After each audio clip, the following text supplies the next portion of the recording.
I'm Kathy Johnson, and this is Town Talk. Today I have guests with me, Father Russ Carmichael and Dominic Cotton, and it just so happens we're filming today. The verdict came down in Ferguson with the Brown and case, and there were riots in the streets, and there are people that have two points of view on how they see things. And so I thought it would be a good thing to have our show today on the judicial system once again, and talking about the unfairness sometimes that goes on. Also, maybe seeing it from an officer's point of view and what could be done better. And so I have with me today Father Russ, Carmichael, and Dominic. Would you like to comment, Father? Well, obviously, serious controversial issue. I don't know if anybody has the answers of what we're going to do with the justice system. It's really a system that is failing a lot of people. I mean, today we want to, we'll discuss juvenile sentencing here in Connecticut and what's happening across the nation. I mean, the communities are really split. We have a situation where obviously people of color are really getting abused under the system. The amount of people that are locked up in prison are individuals of color in retrospect. So you know that there's some serious problems that are going on. I mean, I just think the amount of people that are involved in the system, I mean, from where it was probably, say, 30 years ago to where it is now, it's just exploded. Exactly. I mean literally. And we've had conversations about this before, and talking about back in the 60s and 70s, you had people that were economic criminals. They were. I was one of those guys. They were your bank robbers. It's true. I was organized crime and things like that. I was a young, rebellious individual. I mean, that's when you talk about teens. I got involved. I got married young. I got involved in crime early. And it was about economics, and when I was in the institutions in '60s, you're talking about probably 300,000 prisoners in the United States at that particular time. Today, right now, we're heading towards 4 million. People incarcerated and under the justice system, and the vast majority of those, as I said, are people of color. And it's just an unbelievable things. All these shootings that are happening, you wonder from both sides of the issue. I mean, either police officers are seriously scared, but I mean, there's something wrong. I mean, we had the 12 years old. 12 years old. Cleveland shot Saturday. Okay, with a phony gun. The gun. The scary thing about that thing was the gun looked as real as any gun that I carried. Absolutely. And but a 12-year-old, something has to happen. But children. All of us who've raised children to adulthood know what foolish things they do, and that was a true tragedy of such foolishness and such. Today I was watching the riots at Ferguson, and I was watching what was happening and the talking heads going back and forth, and we should have had the verdict during the day, we should have had the verdict at night, we shouldn't have had it at night, we should have done it this way, we should have done it that way. No matter what, it's still a tragedy. And you mentioned that the police are in fear of their lives too, and it's just a shame that what broke down in that community was just what you're talking about, Father. That breakdown. We got serious breakdown in the community. Okay. Also, we have due to the violence that has happened over the last 30 years, we don't have the police officers like we used to have. Well, maybe in your town, and New London still has the officer on the beat. He's public safety, but in many towns what we have is paramilitary. Yeah. You have a paramilitary unit. I mean, that's ridiculous. I mean, you know, give the boys the toys, and guess what? We're going to use them. So when you bring in tanks and you start bringing in automatic weapons and you train people to be a SWAT team type of individuals, that's shoot 'em up. And shoot 'em up is It escalates. It escalates everything. Is what right. it does. And gone is the local officer on the beat, the local cop on the beat who knew the community and understood them, and you know. The other thing, Ferguson. I mean, you got to look at the police force. I mean, there's seriously something wrong with the makeup of the police force versus the community. The community is something like 80% black and Hispanic and everything else, and the police force is 80% white. I mean, there's some difficulty in doing that. I mean, we have cultural problems that are involved in there, how you communicate with kids, how you communicate with the community and stuff like that. All of that contributes to a serious volatile situation. Yeah, you know, I agree with that. And but what do you say about those who would say on the situation like this, well, if the majority are people of color, how are they voting? Are they paying attention to their community? I throw this out, not that it's my particular opinion, but it is what the opposite would say. They're not involved enough. They're not paying attention. They're just, you know, I've heard that. Well, I obviously, you're talking about where my position is on something like that too. Right now, I mean, we were going to talk about. I have Ralph Ham. Yes, That's up in Massachusetts prison system. He's on his 47th year. No body. He didn't kill anybody. He was within 10. Okay, he's a writer, author, musician, and he should be nationwide. People should be looking. The black community should be looking at him and saying, "Why is this happening to you? Why are you in a system where the governor of Massachusetts is black? The last time he went up to the parole board, the chairman was black, and they have you still in this prison system when you graduated." He graduated Boston University, cum laude. He went in at 17 years old.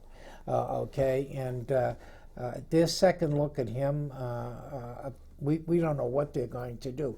But from a black community perspective, the black community has done little or nothing for Ralph. And I think the black community is being tested across the country. Dr. West has been one of the first to raise issue about that. His new book is really attacking his own people, basically saying, you know, what are you doing? Well, we need to be out there. Michelle Alexander, her book, the new Jim Crow, which came out a couple of years ago, has gone all over the country with ACLU and other organizations. We even had her here in Connecticut last year. She was here. And the same thing is to instill in the black community what's happening. You know, how come we're not out there? Obviously, we got Reverend Al is all over the place. I mean, he's come a long way from where he was years and years ago in his work and stuff like that. But he's one of the few that are out there today, and you wonder. I wonder. Tell us a little more about this fellow from What was his name again? Ralph Ham.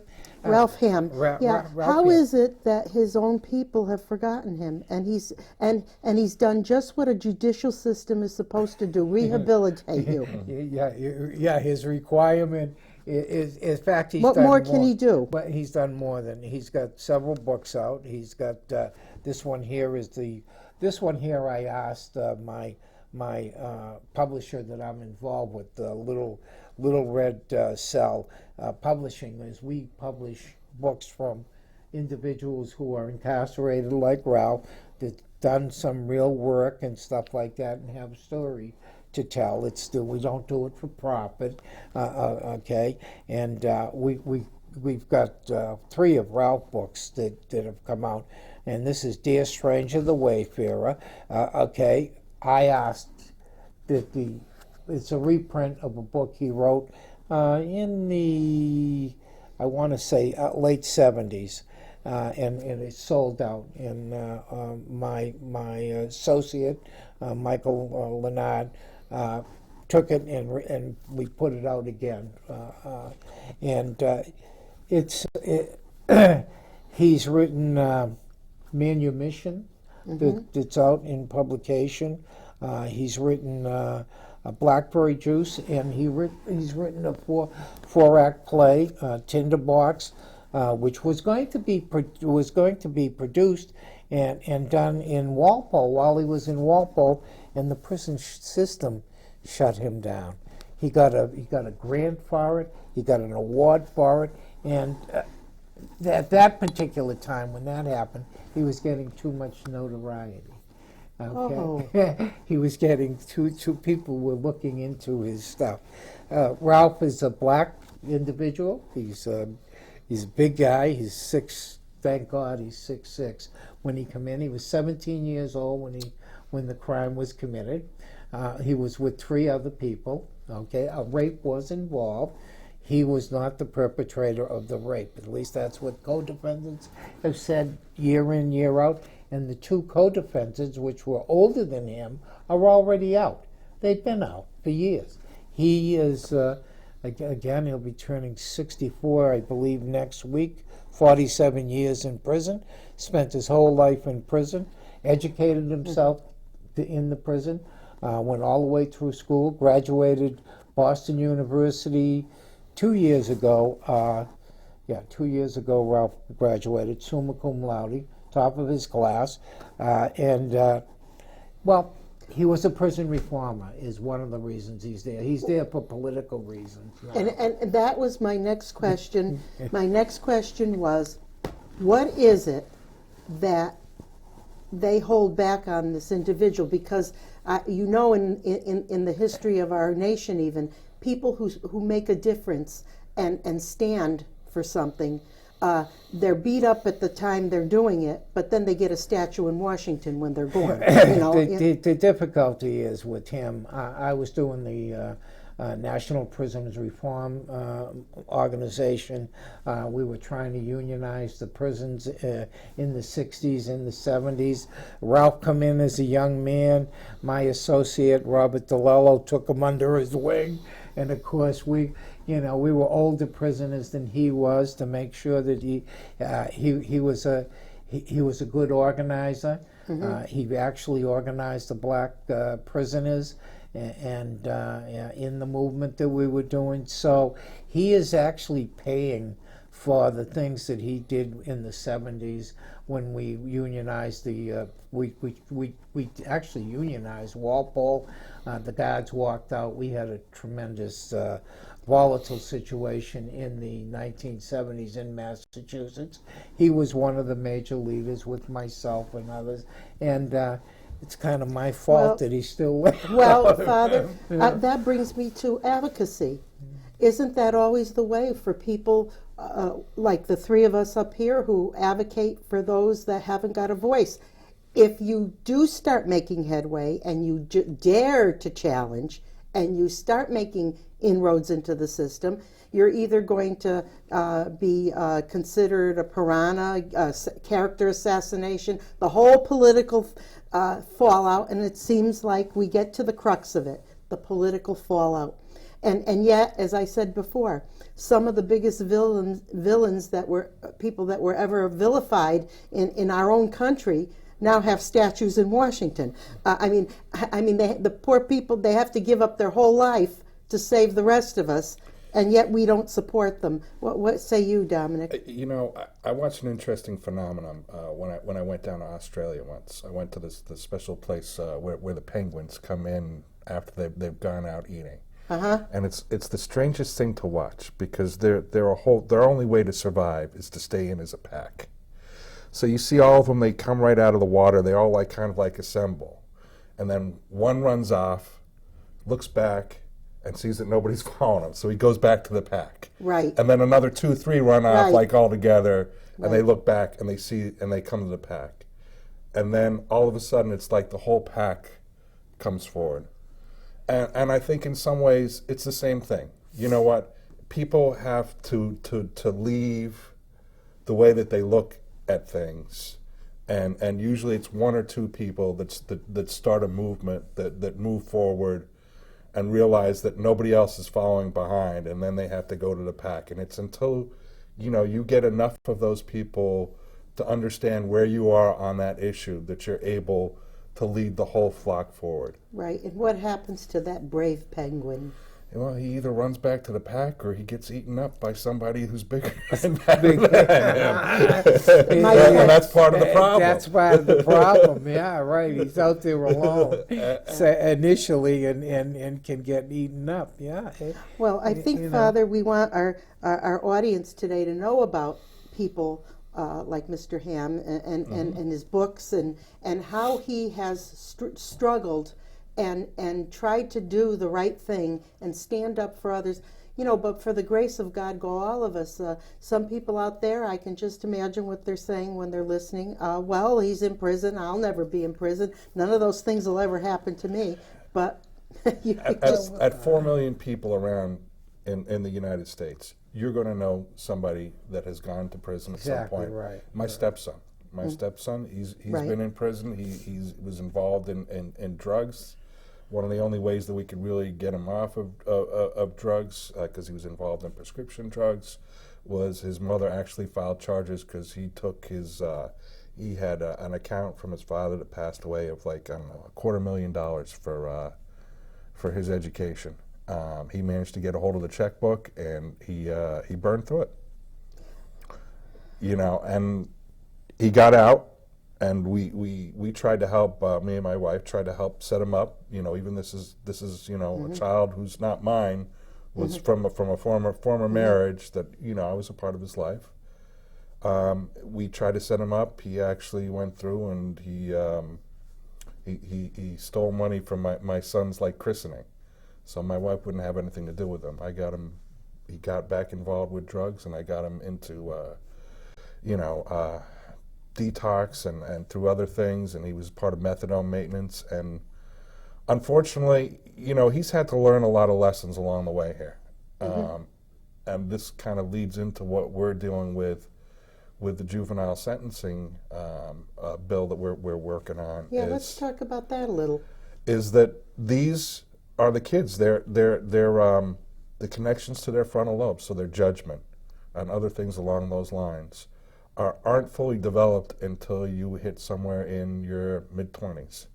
And he's finally hit that point, and it's like all of a sudden everything's changed. Unfortunately, he's done a lot of stupid things while he's been out, because he was on probation, and he got involved in some other arrests, getting up to that point, and now he's going to have to end up going back to jail in January, and for stupid stuff. For driving without a license. Well, what do you say about people who say, well, that's their own fault? No, I don't see empathy for people that don't understand that sometimes one's brain doesn't function the way you think it's supposed to. Sometimes it's a chemical thing. But you were going to say something, Father. Well, I was just going to say that, it's a multitude of problems. It's not just one thing. And if we're talking poverty communities, which is the greatest place that we have the most difficulty, it's education. We're talking education. Okay, poor education contributes to it. Economics contributes to it. No job, no hope. Kids go out. I mean, you look at New London, where I am right now. Probably 2/3 of the community is poverty. The school system is failing the children. So that those individuals that are say in the 10th and 11th grade, dropping out of school, have no hope. The only hope is they're going to do is they're going to prison. I mean, I already know where they're going. Drugs are rampant in the street. It's not like when I was a young man. It was about money. I mean, the guys that went to prison, we were robbers, B&E men, stuff like that, cars. You got trained into how to steal those things. It was about making money. Okay? Today it's about getting a fix, getting a drug, so you don't have to think about the pain you're in and the no hope that you're in. So it's a total community situation. It's not just one thing. And Dominic's right on when we're talking about sentencing. We just had Supreme Court rulings, 2 of them. We had Miller and Graham that said that when these kids, and some of them young, violent, 12, 13, 14 years old, they go out, sometimes they kill somebody, stuff like that, they get natural life sentences or long sentences with no opportunity for parole. Now, that child at under 17 or 18 years old, we have a situation that their whole the brain changes. They never understood the consequences of their actions or anything else. So the Supreme Court has said we need to do a second look. We need to somewhere along the line take a second look at this. Not let them out. We're not even talking. We're not talking about letting them out. We're talking about a second look. Where they have, what they've achieved, have they developed? Now, Ralph Hamm, as we were talking about, Ralph has done everything you possibly could. Okay, he was one of those children, 17. Okay, he was 17 years old when he went in. Totally changed. He's not the person he was then. Totally changed from the 60s. He's a different man. Okay, and has done everything possible you could do to change, and they haven't let him out. Well, you know that old saying, you can't fight City Hall. He dared to fight City Hall just a little bit. No, he still fights. He still fights? Yeah. Well, his books, that's exactly what it is. He's trying to tell his story. And his story is a shame on the community, and that's what they don't like. Well, and that's exactly right. And shame on all of us who think that we live in our own little world, and if anyone's arrested or anyone does something wrong, that you're not capable. Sometimes people don't understand what they could be capable of in certain circumstances. I always said that I used to listen to a talk show of a well-known conservative, and he'd always say, there is no free lunch, there is no Santa Claus. Well, my comment would be, Santa Claus came once at least in your life. You got a set of good parents and a good place to live. So Santa Claus comes sometimes, but not for everyone. So, you just don't know if you were in those circumstances what you would be like. But you were talking before, Father, and Dominic was interested in this, about what's happening with the Supreme Court and the new law that's come down, a second chance. What's happening in our judicial system? Are they thinking differently now? Well, right at the moment, as it stands, the Supreme Court made this ruling, and basically they said giving somebody life without the opportunity for parole at that age is essentially handing them a death sentence. Because if you go in at 15, if you're not getting out of jail, that's it. For a mistake that you might have made where you didn't fully understand or comprehend, or maybe because you thought that and you couldn't see your future, you didn't take a plea deal. You said, okay, let me go try this in court. And because you didn't take that plea deal, thinking that, they're offering you 20 years and you're thinking that maybe you're getting off. You don't take the plea deal, you go through court, and then you get sentenced to life. So they calling it cruel and unusual punishment. Right. And they took into account the scientific facts, which are your brain's not fully developed. You're much like you understand with when we work with people with brain injury, Right.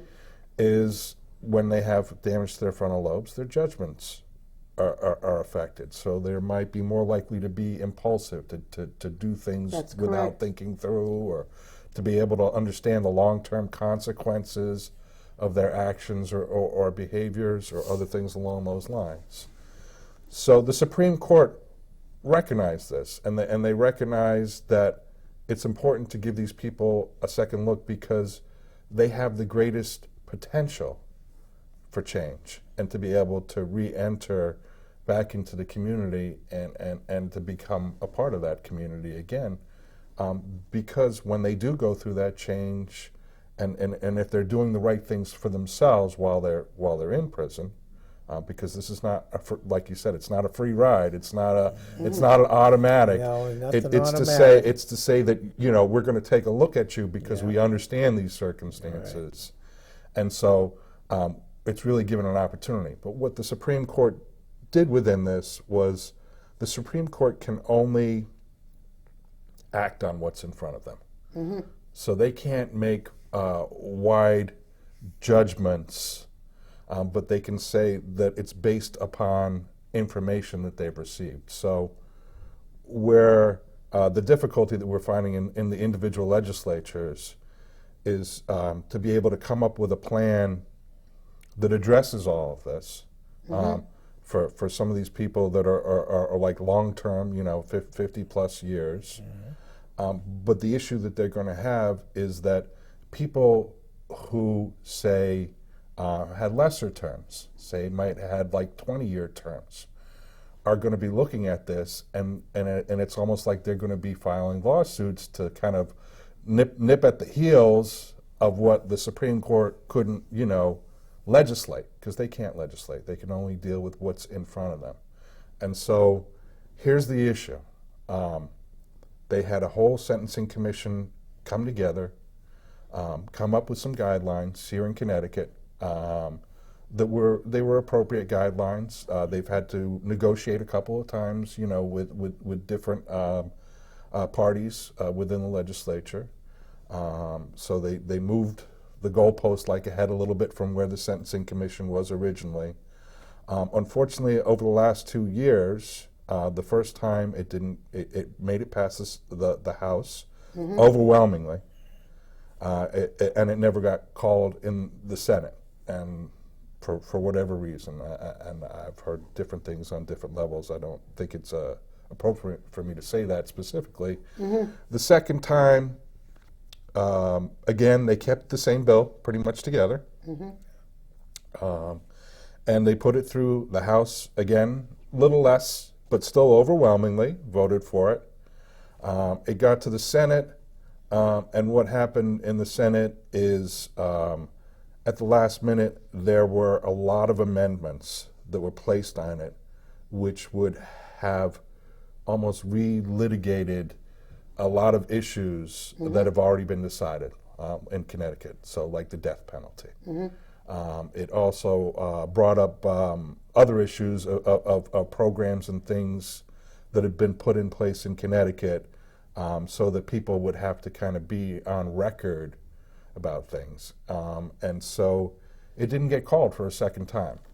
And now we had an election, and we have a slimmer majorities for Democrats in the House and the Senate. New people. And new people. Right. And so now it's, unfortunately, where some people are like, well, we just have to go do this and, get it through again. Well, it hasn't gotten through the last couple times, so there's going to have to be some negotiation, discussing, lobbying, other things along those lines in order to re-education. in order to get a bill, that can pass. The wheels turn so slowly in the political system. Sometimes.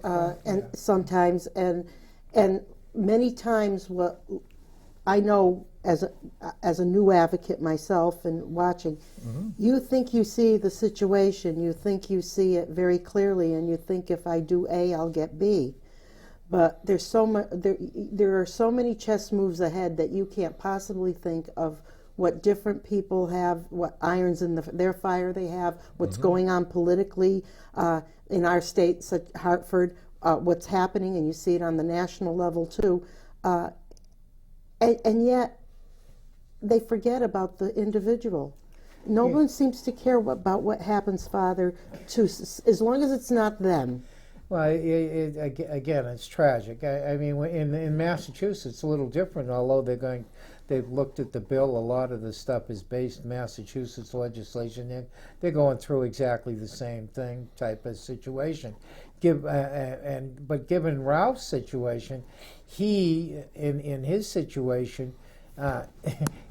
The horrible thing about it he would have been better off if they killed somebody and he would have got out, because all the people that have killed somebody are getting out. They're doing about half or a little more than half the time that he's already done, and he is under a different situation because it's second degree. So you get the difference in the sentencing structure also causes problems in how they analyze the whole situation. And what the legislature here are trying to do is to address all of it. Okay, not. I wanted a single package when we first started this. Just get exactly what the Supreme Court said. Let's get it through and not fool around. However, other people looked at it. ACLU, Yale looked at it, Quinnipiac, and said, look, we got all these lawsuits that are going to be on here. We need to do other things.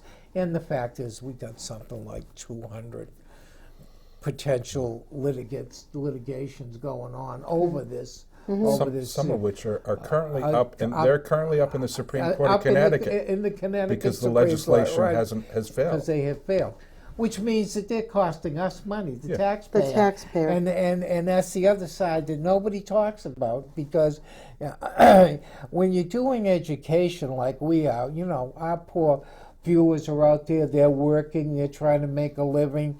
Yeah, they listen to a program and they get little sound bites from what we're talking about. They can't follow all this stuff, but they're paying for it. They're paying for it. They're paying Ultimately, for they're it, paying. and sometimes they don't even know. If these individuals don't move on certain aspects on the community, when the law says you have to do something, if they don't do it, then it's challenged, and we're the ones paying for those lawsuits. Absolutely. Okay, we're the taxpayers. So, and you hardly ever hear about that side of it. That can be very costly.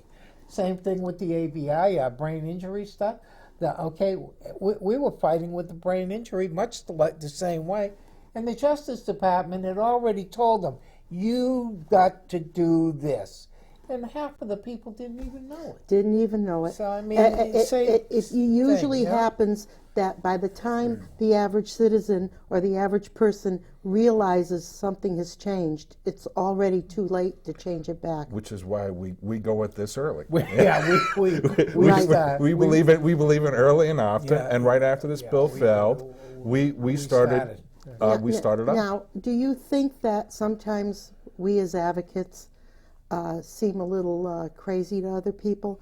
I mean, we stick our necks out. I know that I've gotten up and been very outspoken. I know that you're outspoken. You're outspoken, and you too. You're a little quieter, but you get the job done with the facts, which is great. I just come in with the big guns. You come in, once we soften it up, you come in with the big guns, and you show them that we weren't just a bunch of people jumping around like crazy lunatics. Yeah, Dominic, I happen to believe in this, that I was Alinsky trained, so any of your viewers who they're going to not like hearing that. All right, go ahead, Saul Father. Alinsky is, I was an Alinsky trained organizer, teamster when I was young. and God actually met him, was trained by Can you him. tell me something a little bit about his philosophy? I think our viewers only hear that soundbite from Talking Heads. Oh, Lewinsky. What was his goal? Well, Saul Lewinsky, number one, he was, for a lot of people they don't like, he was a socialist. I mean, and that's probably the thing that bothers him most. He was about good education, jobs for everyone, fair wage, and he was a community organizer, and one of the best. Actually, Lewis was the person that he looked at, which was union stuff. You know, you get together as a community, you work together, you fight together, struggle together to get job, fair wage, vacations, get rid of child labor, stuff like that. I mean, that was his whole philosophy. But he was a never stop individual. He was you never rest. On the issues, and he had a certain way of going after stuff, and again, it was getting the community together and doing whatever had to be done to. So a lot of people, he was aggressive. Obviously, I'm seriously aggressive, and I go after something by whatever means. I mean, if I have to file a lawsuit to attack the issue, I'll file a lawsuit to attack the issue. Obviously, voter registration is the most important thing to me.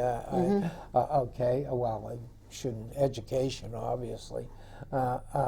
So you use all the means necessary to get your issue out there. And that's the kind of guy Alinsky was. I mean, he had a formula for how he did stuff. Well, Tea Party learned from it. The Tea Party utilizes some of that philosophy, but as a conservative side. From a conservative side. But I'm a what they call a bomb thrower, whatever. I attack. I use media. I use public relations. However, Dominic, is key because while you're doing all that stuff, you need somebody who's really doing the research and really understanding the issues. Now, from the prison movement, I went through it. I was a paralegal, so I know this stuff and everything else like that. But Dominic has a better way of dealing with individuals that I get fiery with and stuff like that. So, I'm like you, and you're more like me. Yes. Okay. So we recognize that we need people who can go in there and not be as offensive, maybe as we are. That's right. In other words, Dominic, once we've done the damage, we say to you, now try to make us look like we're sane, like we're legitimate. Dominic, please help us. I see nowadays too. We bandy around the word socialism. We bandy around the word communism. We bandy around capitalism, and the truth is that none of those pure things really exist anymore. They don't. They start out as great ideas, but then you get power, money, ego gets involved, and socialism is public education. What's the matter with people? I mean, when you're talking about the communities thing, we have our public education is socialism. That's what we're talking about. Okay, it's free education. Every community pays for it, and every child has a right to get an education up to a certain point. I happen to think it should be all the way through college. Well, I know. But I went through this recently in my own community. I mean, we had a big to-do because they wanted to shut down one of the schools down in Milford. Right. And groups of us we loosely banded together, to really fight against it. And one of the things that they put out in the paper was that, they're saying like our school population's declining, and this is a burden for those people who don't have school-age children. And one of the first things I said to them was, look, I lived in this community for 8 years. I got a 4 or 5-year-old son. You know what? I have paid into the system. Sure. I'm going to have years where the system's going to be paying me back as far as a public education, but I'm staying in this community, And after my son's done with his education, I'm going to be paying for other people to come through. And that's being part of a community. Well, may I interject here, because this segues into something that I've been noticing. If you notice in the last few days on television, you've got people like Bloomberg who get on TV and others who are saying, you may no longer need a college education. Now, it used to be in the 40s and 50s that elitists got college educations and the rest of us were worker bees. It wasn't until the 60s that student loans were easier to get, and for everyone was being educated. You got we baby boomers who were from the 60s, and we were the rabble-rousers, the first ones to say, hey, wait a minute, I studied some history here. I'm seeing I don't like what's going on. I've studied some philosophy. Looks to me like they're trying to go backwards. It looks to me like they're trying to have they're dumbing us down, and I don't want to get into Common Core because that's another issue, but they're dumbing us down so that we could be the new generation of worker bees or working slaves, if you will. And that bothers me a little bit. Not that we have much freedom anymore, but it just seems to me that the world my granddaughter is going to see is going to be a very different world. And what happens to those who are artistic, who are free thinkers, who are advocates, who are like, who want to do, and I'm not putting this down because I watch Say Yes to the Dress. I love that show. It's mindless, but I love it. What happens to the people who just want to sit in a chair, watch a football game, and hold a beer in their hand? Give them bread in a circus. We're going down that road again. Wow. Just food for thought. I agree with you. I agree with you in a lot of ways. I mean, we were talking with the union guys about apprenticeship programs and stuff like that. They don't exist anymore. They have to reintroduce all that stuff. Now, clearly, with manufacturing going out and all the things that went overseas and that we outsourced and everything else like that, there are not a lot of jobs for the, how can you say that nicely, lower educated individuals, right. Okay? They could have made a living in our time, in the 60s and the 50s. You could have, you could have dug ditches and made a living. You can't do that anymore. No. You can't, but so now you do service stuff. You work in some fast food place for nothing, or you work for Walmart, who kills you anyways, and Walmart doesn't pay any benefits and has you going on welfare to get your which goes to the point. Which- Yeah, they have low prices, but guess what? You're You're supporting them. anyway. You're supporting them one way or the other. One or the other. Exactly. You're taking away some of these large big box. You're taking away the mom and pop shops that people made a living at, and then and that's all they ask for is a living wage. I mean, it isn't even a wage that you can get enough food on the table and a decent housing. A living wage. Living wage is what you're talking about. And if you had a one, you're paying. If you had a one-payer system, with medical care, that's exactly the point. We wouldn't be paying all that other money that we're doing through the welfare system and everything else, and people just don't get it. They don't. Well, realize. either way, no matter which way you slice it, unless the big bucks that are running the world decide that they're going to take a little less, and I know there's going to be people that hate me for saying that, but they're going to decide that they're going to take a little less. I don't mind a new world order. I just hope it's a world order that we all get to live well, and that we're not gearing up to be a third world country or something of a sort.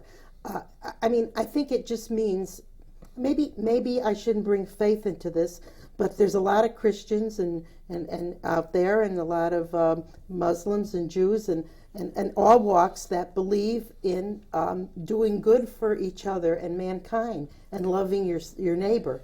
And I don't see that we're living up to that code. And I think all we ask is for true capitalism, not this fake capitalism. And we ask for people, sure, use your talent. This is my opinion now. Use your talents for whatever God gave you to go as far as you can, and yes, make a lot of money if that's what you can do. But please don't do it at the expense of your own country and your fellow man. Do it the right way, and do it for the right reasons, instead of keeping power, ego, and money. And that would be what I. That's well. Let's you hit it. You and Pope Francis are right on the same. Well, you know, when people on the say, same page. Let me interrupt a minute, Father. Go ahead. Thank you for bringing him up, because when I tell people that I don't necessarily believe in the death penalty, they get very angry with me and give me the argument that you weren't the victim and this and that. But I have good company. Pope Francis agrees with me. Oh, absolutely. And so you know what? If you're going to say you're under, listen, there's people that do agree with me, and I do like Pope Francis. well, the whole concept of what he is, the Jesus philosophy, is which he puts forth, that doesn't believe in the death penalty, and doesn't believe in the justice system the way we have it now. Believes that you need the second chances, and that you have the ability to change. So, in fact, he just wrote couple of big letters to all the prison administrators. Who's that? Francis. Francis. Pope, actually, Pope Francis, the Pope got the gift of Ralph's poetry book, and he did send him a thank you. So I actually have that book myself. And you have the book Yes, yourself. I do. So he was in good company. But again, it gets to community. It all gets back to community.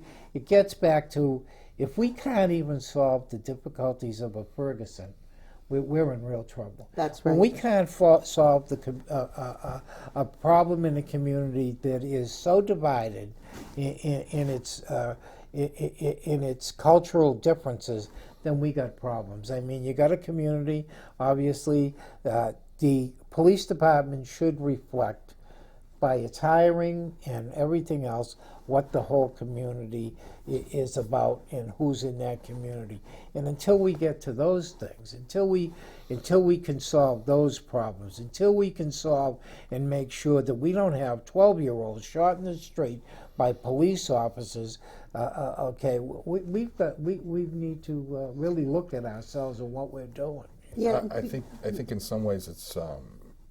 I know I felt this way this morning. I mean, obviously, I'm looking at Facebook, and I'm involved with a lot of different people, you know, of a lot of different races and cultures and things.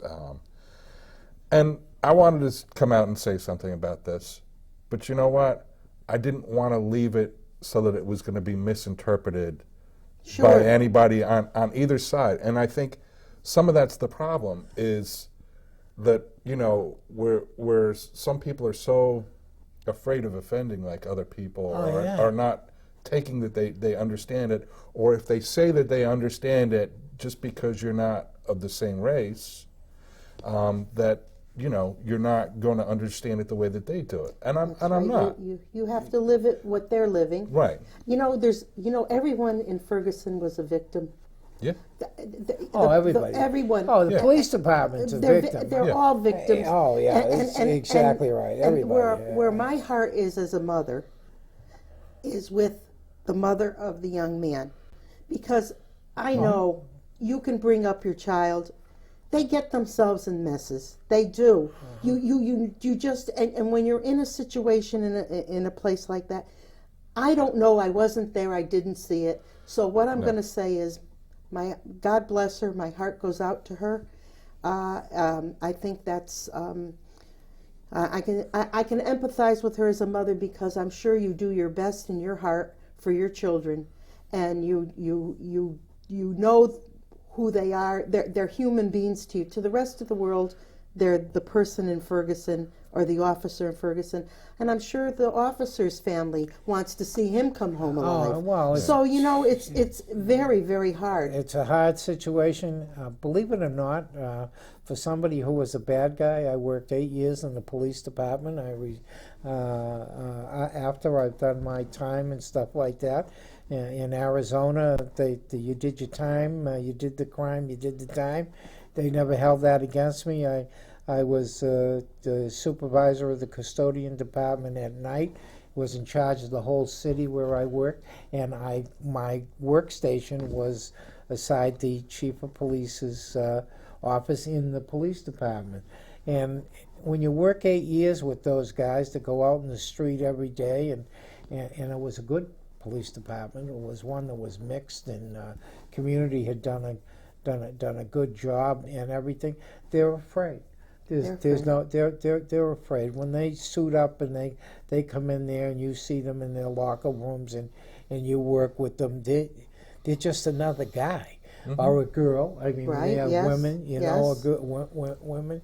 Yeah, it was interesting where I worked. They had the women police officers, and they go out there and they're It's scary. It's a scary job, and they make mistakes. And the problem is the mistakes can be huge, and there can be in the wrong situation with the wrong leadership, in the wrong mix of community.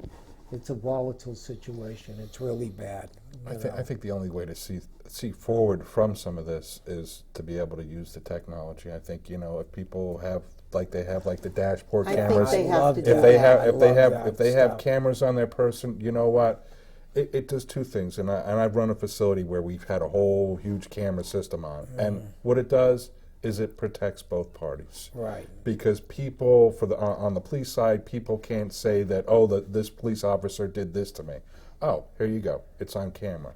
On the other side, they can't. The police officer, has to be aware that they're wearing this. Yeah, they're on camera. And they're not going to be maybe as instinctual, or they're going to take a second opportunity to think through something. But you're still going to have situations which are going to come up where you're in the heat of the moment, and you make a snap decision, and Your adrenaline's going. Yeah, I mean, they train for like this stuff, but things are still going to happen no matter what. You never know. The element of surprise is. I hope that what's certainly the officer in Ferguson Wilson, is it? His life will never be the same. No. Of course, the parents of Mr. Brown. Oh, never. There's be no the same. Words will never even be able to No, describe no, what they're going to go no. through. God The help only 'em all. thing is that we pray that the good comes, that town rights itself, Yeah. and that whatever the pimple in that town was, that it's now burst, and we can heal with it. And I hope that's the case. Let's talk about the books some more. Where can these books be bought? Well, or purchased? Online. Anybody that goes online looks up Little Red Cell. Little Red Little Cell. Red Cell. Little Red Cell will see our books that are up there. Okay, and the contribution, I mean, one of the things, if you're buying that, you're helping others to get their voice heard. I mean, that's what we do use the money for. If there's anything made on the books, we turn it back into Little Red Cell, try to get another author to come forth, or an artist. I mean, we do, like you'll see in the books, their paintings and drawings and stuff like that. So it's a good... it's one of our good ministerial what things. does happen with the money, Father? It'll assist. The money goes back into developing the next artist that can do that. Oh, isn't that wonderful? Yeah. No, That's great. Obviously, our publisher has to get paid. I mean, Well, yes, people there's that do- expenses, but Yeah, it's not a profit. But thing. it's not a profit thing for us. It's about getting talent to write, and getting them the help to write. Obviously, books are not. And everybody thinks anybody can write a book, but editors are involved. And there's you a just cost can't. factor. Yeah, that is, and it's a quality book. Okay, I mean, the Tinderbox, the four act play, is really about Ralph's growing up, and we're going to hope. It's been performed in Boston, and we're looking to have it done probably by some young either disability group or Sure. or children in school that are into doing the plays and stuff like that. So Well, it's one of the things that we continue to do. well, you and Dominic do good work. You do good work, and keep it little red cell. Little red cell. Little Red Cell. Yeah. And I see I'm running out of some time here. So what I would like to say to the audience is this is our second show. I'm looking forward to having many shows like this one with Father and Dominic. I also have an upcoming show with a young writer. His name is Josh Dobbin. The book he's written, I believe, and if I make a mistake, we'll write it in the next show. I think he calls it Shortcakes. They're short stories that he's written. He's a very interesting young man, and he grew up in Oxford, and he met my older son and my younger son at their ages of kindergarten, and we've been close friends ever since, and I think you'll enjoy that show. I have a few other shows coming up that will be of interest on different topics, but you will see Father Russ from time to time. I think that I'm going to say thank you, Father. Oh, well, it was a Thank pleasure. you. Thank you. It was I'm going to awesome. say thank you again, Bless you. Dominic. Yeah, it's always great to be here with you. Thank you, and thank you, audience. The audience that's listening, tell your friends, and if the show was interesting, tell some more friends. Thank you, and goodbye.